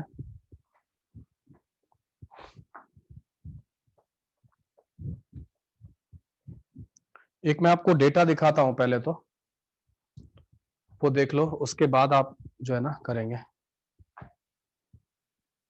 positive catalyst make reaction less sensitive, बिल्कुल सही है, बिल्कुल सही बोल सकते हैं, यही होगा क्योंकि एक्टिवेशन एनर्जी कम हो जाएगा। और वैसे भी आप एक बार में एक ही इफेक्ट देखोगे, once you are seeing the effect of catalyst then see the effect of catalyst only, उसके अलावा नहीं देखना है कुछ भी, ठीक है। तो मैं आपको ले चलता हूं अपने लेक्चर पे। ये दिख रहा है आप लोगों को लेक्चर, ये दिखाई दे रहा है, हाँ सबको दिख रहा है। ये टेबल दिखाई दे रही है आपको? हाँ, ये मैंने अभी कभी पढ़ाया था, अपने जो जिनको मैं प्राइवेट ट्यूशन देता हूँ उनको मैंने पढ़ाया था, ठीक है। तो ये दिख रहा है सबको, है ना। चलिए, अब इसमें एक बार, इसमें जो एक्सपेरिमेंटल डेटा दे रखा है, यहाँ पे कैपिटल ए के बारे में दिया हुआ है डेटा, और कैपिटल ए जानते हैं आप लोग, फ्रीक्वेंसी फैक्टर या कोलिजन फ्रीक्वेंसी, याद है आप लोगों को? याद है सबको? हाँ, कोई जवाब नहीं आ रहा, क्या हुआ, दिख नहीं रहा है क्या? हेलो, दिख रहा है ना सब लोगों को? ओके, हाँ। तो इसमें दो चीजें आप देखो, आपका आपका जो ध्यान है वो आप पी के पी पे देखो। पी याद है आप लोगों को? What is P? पी याद है आप लोगों को? पी याद है? पी, हाँ, पी क्या था? स्टेरिक फैक्टर था, है ना, स्टेरिक फैक्टर। स्टेरिक फैक्टर की, या मेरा कर्सर दिख रहा है आप लोगों को? स्टेरिक फैक्टर की वैल्यूज है 0.16, 0.16 है ना, 0.16 है, 2.5 इंटू 10⁻³ है, 1.7 10⁻⁶ है, और ये 4.8 है। आप देखिए, जब P का वैल्यू 4.8 है, जब मतलब P काफी बढ़ गया है, स्टेरिक फैक्टर काफी बड़ा है, तो उस समय जो एक्सपेरिमेंटल वैल्यू है A का, कोलिजन फ्रीक्वेंसी, वो ज्यादा है, कितनी है? 10⁻12 आ रही है। और थ्योरेटिकली कैसा आ रहा है? कम आ रहा है। थ्योरेटिकली कैसा आ रहा है? कम आ रहा है। तो P का वैल्यू जब बड़ा होता है तो A एक्सपेरिमेंटल ज्यादा होता है और थ्योरेटिकल कम होता है। लिख लो आप कॉपी में, कॉपी में नोट करो, एक नोट डालो कॉपी में, इसी सेक्शन में देखो, मैं बोलता जा रहा हूँ, नोट करिए, इसको नोट करना, इसको नोट कर लो, है ना, स्क्रीनशॉट लेना, स्क्रीनशॉट ले लो, है ना, फिर अभी डिस्कस करेंगे। लिखो आप, when the value of p is greater than 1, 1 या मतलब बड़ा होगा, है ना, when we have high value of p, steric factor, when we have high value of p, bracket में steric factor, then a experimental is greater than a theoretical. ये IT advance में आ चुका है क्वेश्चन, यहीं से उठाया था, इसी पेज से लिया था। A experimental is greater than a theoretical, note हो गया? बताओ नोट हुआ कि नहीं हुआ? when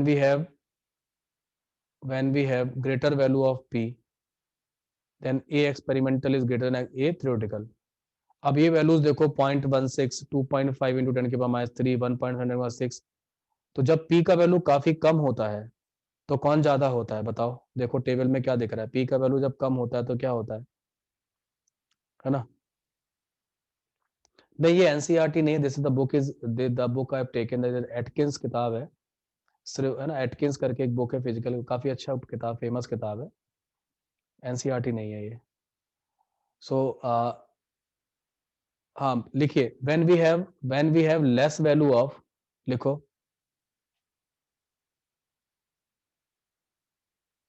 when we have less value of steric factor,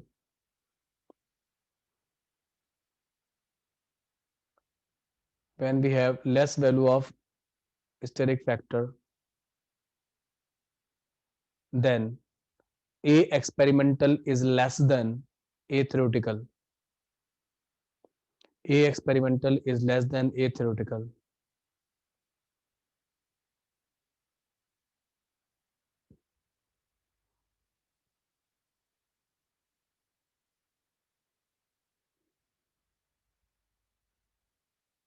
सुन लिया?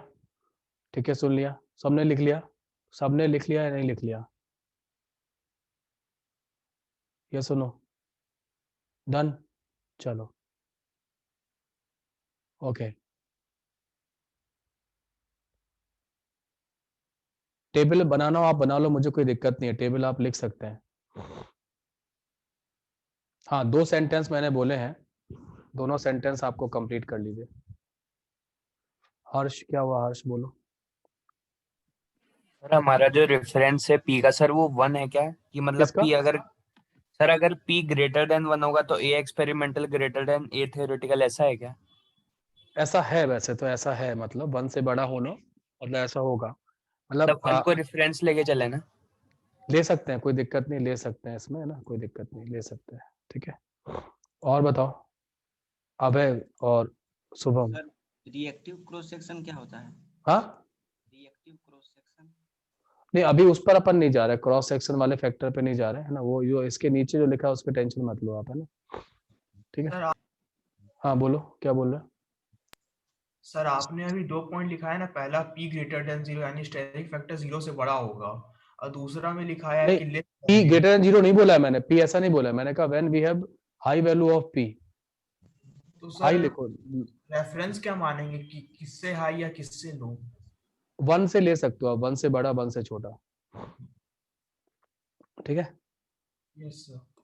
तो 1 से बड़ा है तो आप वो कर लीजिए, और 1 से छोटा है तो ये हो जाएगा, है ना। यस आदित्य, क्या कह रहे हो? सर पी तो एक तरह से प्रोबेबिलिटी था ना, लेकिन वो 1 से ग्रेटर कैसे मान रहे थे? हाँ मैं ये बताता हूँ आपको, मतलब हम लोग ये सोच रहे हैं, मतलब ऐसा कुछ भी नहीं है कि केवल स्टेरिक इस बॉडी, मतलब आप क्या लगता है आपको फिजिकल मीनिंग क्या होना चाहिए स्टेरिक फैक्टर का? फिजिकल मीनिंग क्या होना चाहिए स्टेरिक फैक्टर का, क्या लगता है आपको, क्या फील आता है? मतलब स्टेरिक फैक्टर जैसे आप SN1 SN2 में पढ़ते थे ना, तो ओरिएंटेशन का एक इफेक्ट है, तो ओरिएंटेशन का जो इफेक्ट है, अगर P की वैल्यू ज्यादा है तो कहीं ना कहीं ओरिएंटेशन वाला जो फैक्टर है वो आपकी रिएक्शन को सपोर्ट कर रहा है, यस वो आपकी रिएक्शन को सपोर्ट कर रहा है। जैसे मान लो किसी को एक प्लेनर जमरो चाहिए थी, जो इंटरमीडिएट चाहिए था, तो ऊपर से और नीचे से दोनों तरफ से न्यूक्लियोफाइल अटैक कर जाए, तो वो एक सपोर्ट सिस्टम आ गया, यस समझे, वो प्रॉपर कोलिजन दे पा रहा है, मतलब, है ना। जहां पे P की वैल्यू काफी कम है, इसका मतलब है कि ओरिएंटेशन का फैक्टर रिएक्शन को बिल्कुल सपोर्ट नहीं कर रहा। यस बात समझ आ रही नहीं आ रही? फील आई नहीं है इस बात की? तो यस कोलिजन तो बहुत सारे हो रहे हैं, कोलिजन तो बहुत सारे हो रहे हैं, लेकिन ओरिएंटेशन वाला फैक्टर इतना कम है कि वो रिएक्शन को, वो इफेक्टिव कोलिजन की वैल्यूज क्या कर रहा है, कम कर रहा है। तो जब आपके पास ये कम था, मतलब जब आपके पास frequency factor, sorry steric factor कम था, ओरिएंटेशन का इफेक्ट कैसा था, है ना, वो बिल्कुल सपोर्ट में नहीं था, ठीक है। तो आपने पाया कि रियलिटी ये है कि रिएक्शन स्लो होगी। देखो आप, आई रिपीट, मैंने जो बोला उसको सुनना, रियलिटी ये है कि रिएक्शन स्लो होगी। मेरी बात समझ में आई आप लोगों को? रियलिटी क्यों की बात क्यों कर रहा हूँ, वो इसलिए कर रहा हूँ क्योंकि ए एक्सपेरिमेंटल जो है ना, यहाँ पर ए एक्सपेरिमेंटल जो है ना, वो क्या है, वो कम आ रहा है, जब पी की वैल्यू कम आ रही, देख रहे हैं आप लोग। थ्योरेटिकली जो हम सोच रहे थे कि रिएक्शन ठीक ठाक हो जाएगी, but in the real sense reaction slow हो रही है, क्योंकि इवन जो कोलिजन है वही बहुत कम हो गए, है ना। इफेक्टिव कोलिजन की वैल्यू कैसी हो जाती है, कम हो जाती है ना। तो ऐसे केस में हमें क्या कर लेना चाहिए, बोलो, अगर हमें रेट बढ़ाना है तो ऐसे केस में क्या कर लेना चाहिए, है ना, क्या कर लेना चाहिए? ऐसे केस में हमें कैटलिस्ट मिला लेना चाहिए। यस, लोगों के आंसर भी आ गए, बहुत ही अच्छी बात है। ऐसे केस में हमें कैटलिस्ट मिला लेना चाहिए। तो रिक्वायरमेंट ऑफ कैटलिस्ट ऐसी जगह ही पड़ती है जहां पे कोलिजन है, जहां पे चीजें सपोर्ट नहीं कर रही होती है। अब आपको सर कैटलिस्ट ऐसा क्या कर देता है, क्या कर देता है भाई कैटलिस्ट? कैटलिस्ट अपने सरफेस पर पार्टिकल्स को इनवाइट करता है कि तुम यहाँ आ जाओ, तो ओरिएंटेशन ही तो देता है यार, है ना। एक तरह से दो लोगों को टेबल पे बिठाता है कि भाई आके बात कर लो, आपस में रिएक्शन हो जाएगी आप लोगों की, है ना। तो वो क्या कर रहा है, एक ओरिएंटेशन तो प्रोवाइड कर रहा है कि भाई रिएक्टेंट भी आ जाओ, ठीक है, रिएजेंट भी आ जाओ, और जाके उसके सरफेस पे आके एक नया प्रोडक्ट बना लो, और वो नया पाथ दे देगा कैटलिस्ट का, इस तरीके से। मेरी फील समझ में आ रही बात है ना। तो आपको जो सेकंड केस आपने मेंशन किया था, सेकंड केस जो आपने मेंशन किया था, जहां पे आपने लिखा है कि when the reaction have less value of p, तो a theoretical, a experimental less than the a theoretical, ये लिखा था आपने। आप उसमें लिखे in this case we should use, लिखो कॉपी में लिखो, मेंशन करो, in this case we should use catalyst, in this case we should use catalyst, in this case we should use catalyst to increase the rate of reaction, to increase rate of reaction, है ना। ऐसे case में हम लोग catalyst का use करेंगे to increase the rate of reaction। Okay, ठीक है, आ गया समझ में। अब अगर किसी को कुछ डाउट, अभी भी मैं हैंड डाउन करो सब लोग पहले तो, और उसके बाद अगर अभी भी किसी को डिस्कस करना तो कर लो, और मैं आपको अब सीट का एक क्वेश्चन कराऊंगा। Give me 1 minute.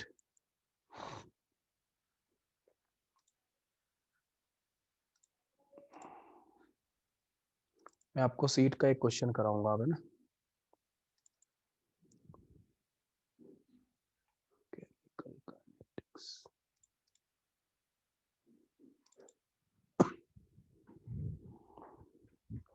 आप लोग जेई पे पहुंच जाओ, जो लोग जिनके पास सीट है वो लोग जेई वाली एक्सरसाइज पे पहुंच जाए फटाफट, मैं भी पहुंच रहा हूँ। जेई वाली एक्सरसाइज पे पहुंचो जल्दी से, जिनके पास सीट है।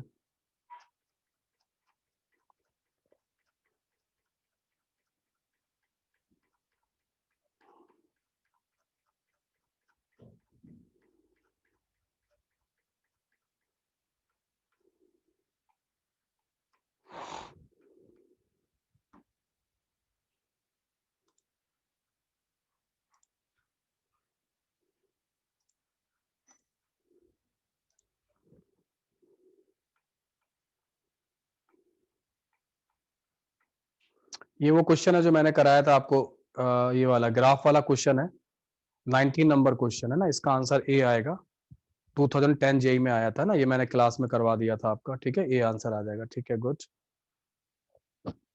ओके।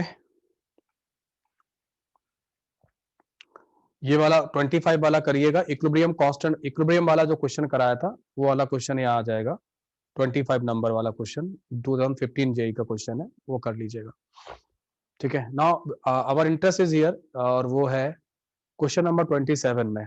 क्या आप आंसर करोगे? क्वेश्चन नंबर 27 पढ़िए।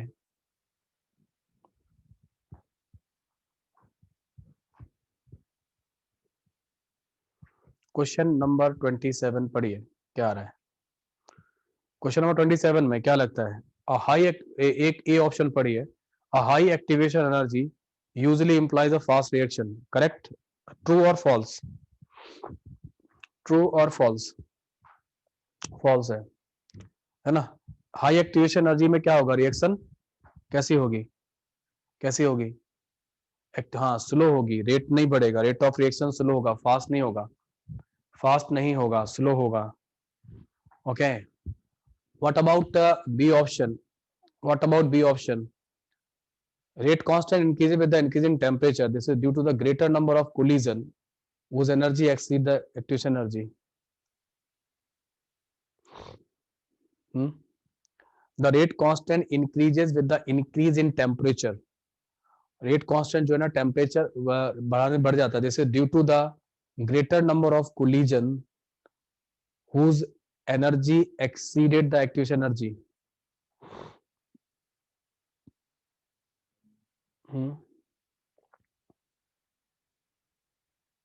हाँ, इन जनरल जो है ना,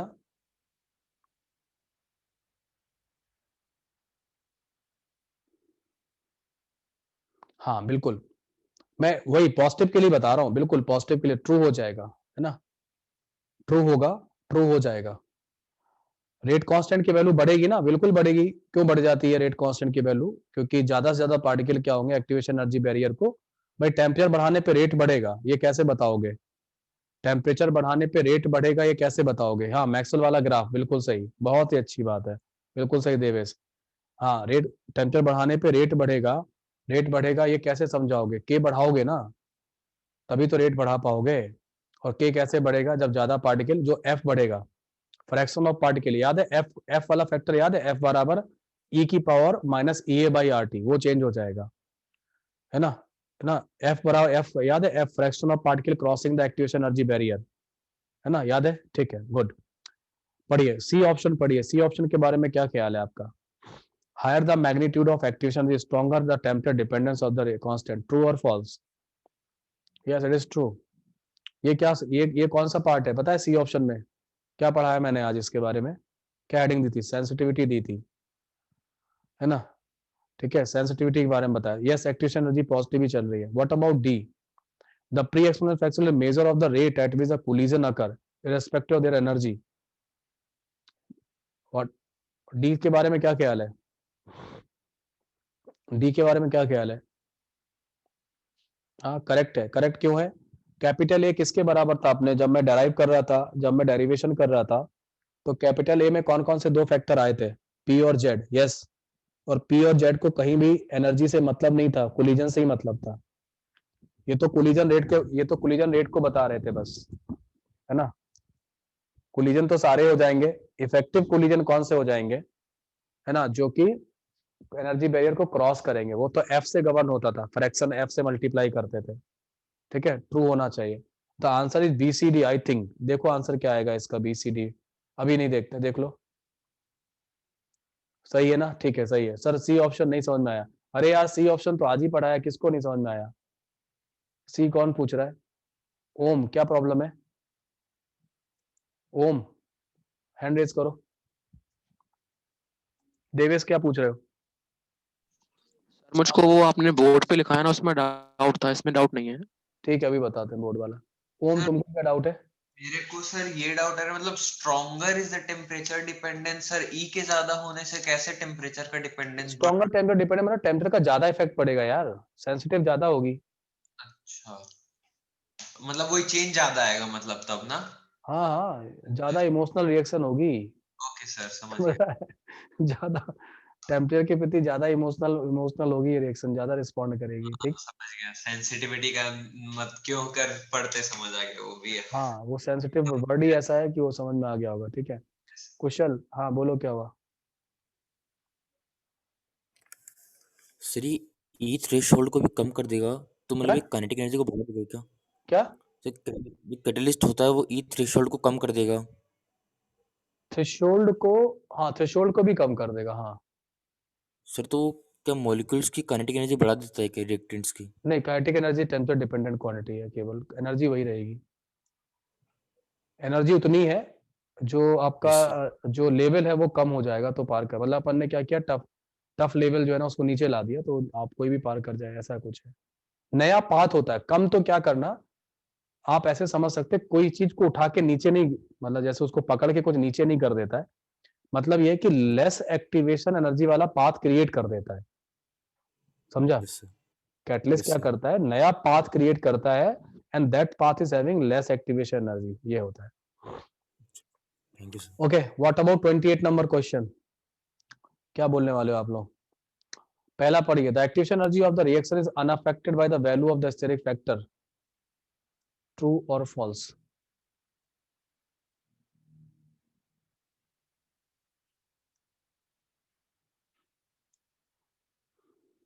The activation energy of the reactant is unaffected by the value of steric factor.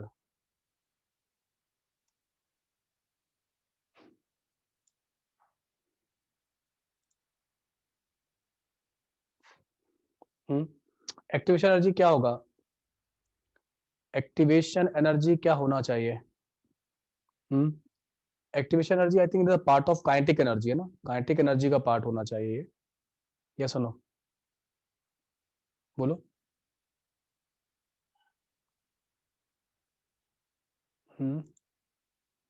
अरे क्या करिए यार, क्या, ओहो, रुक जाओ एक मिनट, रुक जाओ, शेयर करता हूँ अभी।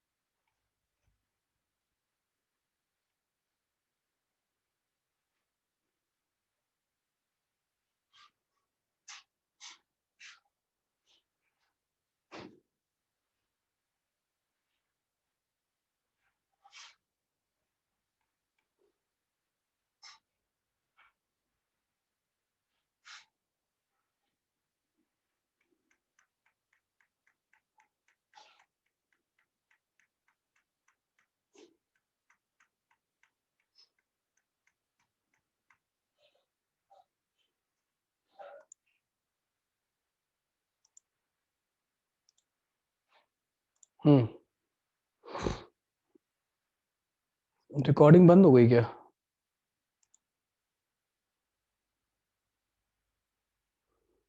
रिकॉर्डिंग हाँ चल रही है, ठीक है, ओके। हाँ देखो एक मिनट, सो एक मिनट यार, क्या तो दिख नहीं रहा मुझे, अरे यार बार बार ये चैट का वो है ना, पूरा फुल स्क्रीन हो रहा है, एक मिनट रुकना, पूरा फुल स्क्रीन में चला जा रहा है चैट। हाँ अब ठीक है, ओके चलो अब मुझे दिख रहा है सही से, है ना, पढ़ो क्या लिखा है। इन अ बायोमोलिकुलर रिएक्शन, हाँ ठीक है, the activation energy of the reaction is unaffected by the value of steric factor, is it correct or not? मेरे हिसाब से तो करेक्ट होना चाहिए, बिकॉज हमने एक्टिवेशन एनर्जी कहाँ पे पुट की थी, याद है कहाँ पे पुट किया था, ये कहाँ पे पुट किया था, मैक्सवेल, हाँ के की जगह पुट किया था, मैक्सवेल रिलेशनशिप में के की जगह, वहां कोई ओरिएंटेशन का कोई फर्क नहीं पड़ा था, तो मेरे हिसाब से सही होना चाहिए ना। बी ऑप्शन क्या लिखा है, experimental determined value of frequency factor higher than that of predicted by the Arrhenius equation, क्या लगता है, ये याद है, देखो ये क्या लिखा है, पढ़ो, पी की वैल्यू कितनी दी हुई है 4.5, तो पी बड़ा है, 4.5 दिया हुआ है, तो क्या होगा, एक्सपेरिमेंटल वैल्यू ज्यादा होगी, अभी बताया था, है ना, इसीलिए बताया ना, ये ठीक है, बी ऑप्शन सही है। The value of frequency factor predicted by the Arrhenius equation is higher than that of determined experimentally, नहीं ये तो गलत हो जाएगा। डी में क्या है, since P equal to 4.5 the reaction will not proceed unless an effective catalyst is used, false और ट्रू और फॉल्स, डी। हाँ नहीं, हम लोग कैटलिस्ट का भी यूज करेंगे, कैटलिस्ट का भी यूज करेंगे, हाँ कैटलिस्ट का भी यूज करेंगे जब कम होगा, है ना, के का वैल्यू कैसा होगा, कम हो जाएगा, ठीक है, ओके। तो अच्छे क्वेश्चन आए हैं ना, देखो मैंने कहा था ना, एक अच्छा लेवल का क्वेश्चन जो है ना वो आया हुआ है ना, ठीक है, तो इस लेवल का इसीलिए मैंने पढ़ाया भी आपको, और आप देख लो, अगर आप लोगों ने नहीं किया होता तो मुझे नहीं लग रहा है कि किसी को ये सब चीजें भी कर पाएंगे ना। डी में देवेश, डी में क्या है कि के की वैल्यू कैसी है, सॉरी पी की वैल्यू ज्यादा है, तो पी की वैल्यू ज्यादा है तो एक्सपेरिमेंटली रिएक्शन वैसे भी क्या है, ज्यादा फेवरेबल है ना, उस तरीके से, है ना। ए ऑप्शन में तो कुछ भी नहीं है, ए ऑप्शन में तो जो एक्टिवेशन एनर्जी लिखी थी अपन लोगों ने, वो जो मैक्सवेल का रिलेशनशिप था ना, उसमें हमने क्या लिखा था, ये था ना, इसकी जगह पे एक्टिवेशन एनर्जी लिखी थी, तो ये तो काइनेटिक एनर्जी की जगह एक्टिवेशन एनर्जी लिखी थी ना, ठीक है। 27 का ऑप्शन 27 का ऑप्शन कौन सा था,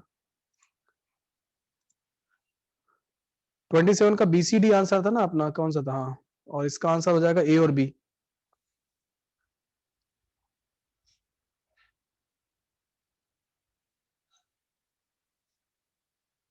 हाँ तो Shreya, the pre exponential factor is a measure of rate at which the collision occur irrespective of their energy.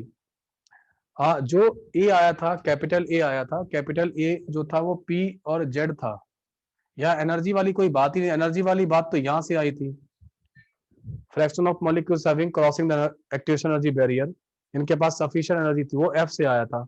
Frequency factor में प्रोबेबिलिटी और साथ में क्या था, कोलिजन वाला रोल आया था, इसलिए वो उस पर एनर्जी पे डिपेंड नहीं करेगा। श्रेया समझ में आ गया, है ना, ठीक है। अरे यार तुमने बहुत सारा टाइम ले लिया, तो 9:30 हो गए, अब आ गया ना समझ में सबको, ठीक है। Higher the value of P higher is the rate of reaction, yes, higher the value of P का मतलब क्या हुआ, इसका फिजिकल मीनिंग क्या है, अगर आप बोलते हैं ना higher the value of P, इसका फिजिकल मीनिंग क्या निकालोगे, कैसे समझाओगे किसी को भी, कि जो स्टेरिक फैक्टर है ना, जो ओरिएंटेशन वाला जो इफेक्ट है, वो रिएक्शन को सपोर्ट कर रहा है, वो रिएक्शन को सपोर्ट कर रहा है, बात समझ में आ रही नहीं आ रही है ना, good orientation, yes, good orientation, जैसे आपका ऐसे समझ लो, ये था ना ऐसा CH3X, है ना, तो CH3X हमेशा कौन सा रिएक्शन देगा, SN2 या SN1, SN2 या SN1, हाँ SN2 देगा। अब SN2 क्यों देगा, क्योंकि बैक साइड से अटैक कैसा अच्छा है, तो इसका जो ओरिएंटेशन है वो प्रॉपर, कोई दिक्कत नहीं है। जबकि अगर ऐसा करेंगे, तो ये भी 1 डिग्री अल्काइल हैलाइड है, ये भी 1 डिग्री अल्काइल हैलाइड है, दोनों 1 डिग्री है। लेकिन इसमें क्या होगा, इसमें प्रॉब्लम आएगा नहीं आएगा, बोलो? हाँ प्रॉब्लम आएगा। क्यों आएगा? क्योंकि हाँ बिल्कुल, क्योंकि जब बैक साइड से अटैक करेगा, जब न्यूक्लियोफाइल बैक साइड से अटैक करेगा, तो ये जो प्रॉब्लम करेगा, ये वाला स्टेरिक फैक्टर सपोर्ट नहीं कर रहा है 1 degree, but steric factor support नहीं कर रहा, तो रेट ऑफ रिएक्शन क्या हो जाएगा? कम हो जाएगा। ठीक है, इस तरीके से। न्यूमेरिकल वाला पार्ट कौन सा बताना चाह रहे हो? हाँ अब आप लोग ये वाला करो ना क्वेश्चन, 1 मिनट रुको मैं बताता हूँ। हाँ अब आप लोग ये वाला जो पार्ट है इसका सुनो। हाँ इसमें जो होमवर्क देख लो आप लोग, ये वाला पूरा पार्ट कर सकते हो आप लोग।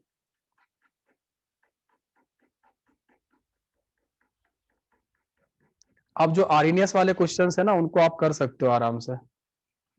इफेक्ट ऑफ टेम्परेचर करके एक सेक्शन होगा यहाँ पे, ये है ना, ये वाला temperature dependence of rate constant, ये लिखा है। ये वाला सेक्शन अटेम्प्ट करो, पूरा हो जाएगा। ये पूरा अटेम्प्ट करो।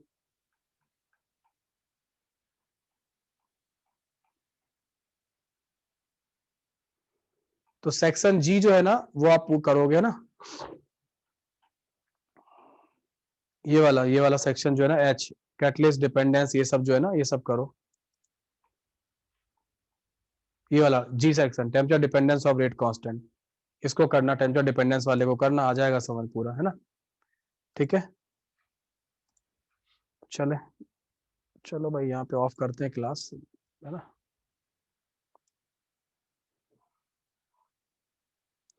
सेक्शन ई में क्या प्रॉब्लम है? A B C D F अभी ये पढ़ाया नहीं मैंने, प्रोग्रेस ऑफ रिएक्शन जो है ना, मैंने पढ़ा नहीं पाया हूँ, है ना? वो कर लेंगे।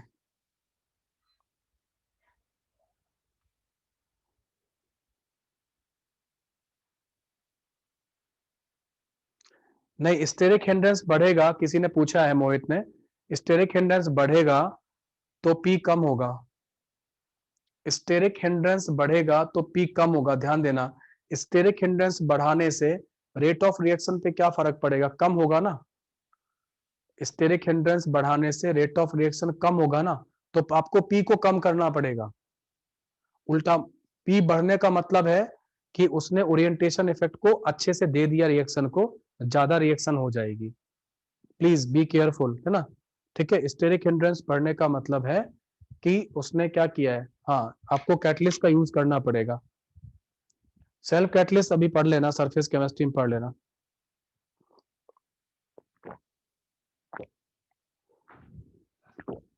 हाँ देवेश क्या पूछ रहा हो? सर बोर्ड के नीचे लिखा हुआ है ना न्यूमेरिकल इक्वल टू 1/2। हाँ सर वो वापस समझा दीजिए, आपने क्या बताया बस आपको था? कुछ नहीं करना, जब भी आपके पास कैटलिस्ट वैटलिस्ट के न्यूमेरिकल आए तो पहला इक्वेशन लिखना, किसकी एब्सेंस ऑफ कैटलिस्ट में और प्रेजेंस ऑफ कैटलिस्ट में, 2 इक्वेशन लिखना, दोनों का रेशियो मारना, आंसर पे पहुंच जाओगे। Okay sir. सर और मुझे कह रहा था, वो सेक्शन डी देख लेते हैं, हम कर सकते हैं क्या? क्या सेक्शन डी चेक कर लेते हैं, हम कर सकते हैं क्या? सेक्शन डी में क्या दिया हुआ है?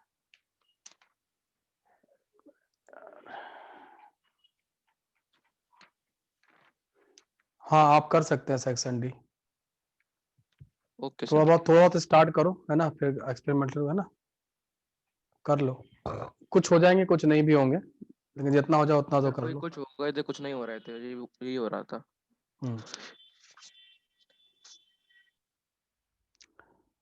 करते हैं, 1-2 लेक्चर और लगेंगे अभी, इसमें करते हैं खत्म यार, टाइम तो लगेगा, ये सब चीजें बताने में, पढ़ाने में टाइम तो लगता ही है ना? ठीक है।